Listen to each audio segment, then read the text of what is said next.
ससुर जी थे, बस ऐसे 3-4 प्राणी थे घर में। बूढ़ी माँ जिंदगी भर अपने बच्चे को पाल पोस के तैयार की, अब इधर बूढ़ी हो चली थी। तमन्ना थी कि मेरी बहू आएगी तो उसी से सुख शांति मिलेगी। अब मैं तो अपना जीवन पार कर लिया हूं, थोड़ी जिंदगी है, बहू के साथ बिता लूंगी हंस बोल करके। लेकिन अब वो नई लड़की आई थी, जरा पढ़ी लिखी थी, तो अलग उसे क्या कहते हैं, बड़ा स्मार्ट लड़की थी। तो आते ही अपने पति का थोड़ा कान टाइट कर दिया।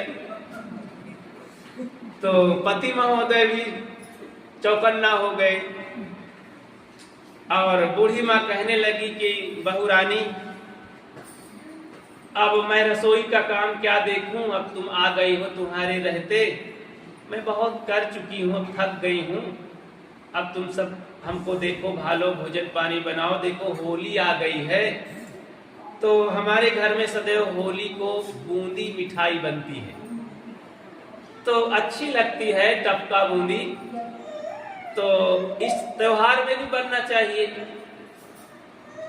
तो आपके पति देव को भी इच्छा है, हमारी भी इच्छा है, दांत कमजोर है तो बूंदिया बढ़िया रहेगी, मुलायम।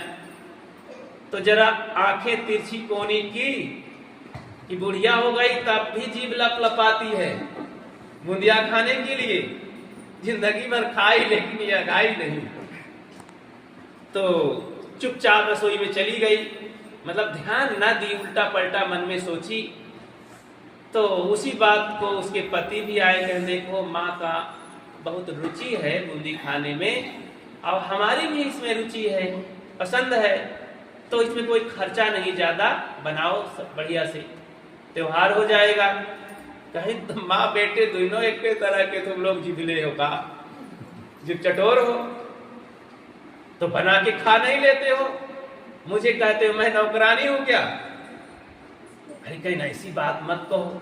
सासू तो सुन करके भीतर आना ही रोक लिया अपने को कि अपनी इज्जत का सवाल है, अब बहू से मुंह नहीं लगूंगी, मैं तो थोड़ी दिन की जिंदगी है।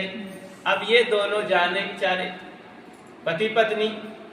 पति सोचा कि अब क्या बताऊं, मेरी माँ की तो इंसल्ट ही कर रही है, आज्ञा नहीं मान रही है। फिर कहा देखो माँ की आज्ञा का पालन करो, और अगर ना बने बूंदी तो माँ को बुला लेना, कहीं चुपचाप बात मत करो।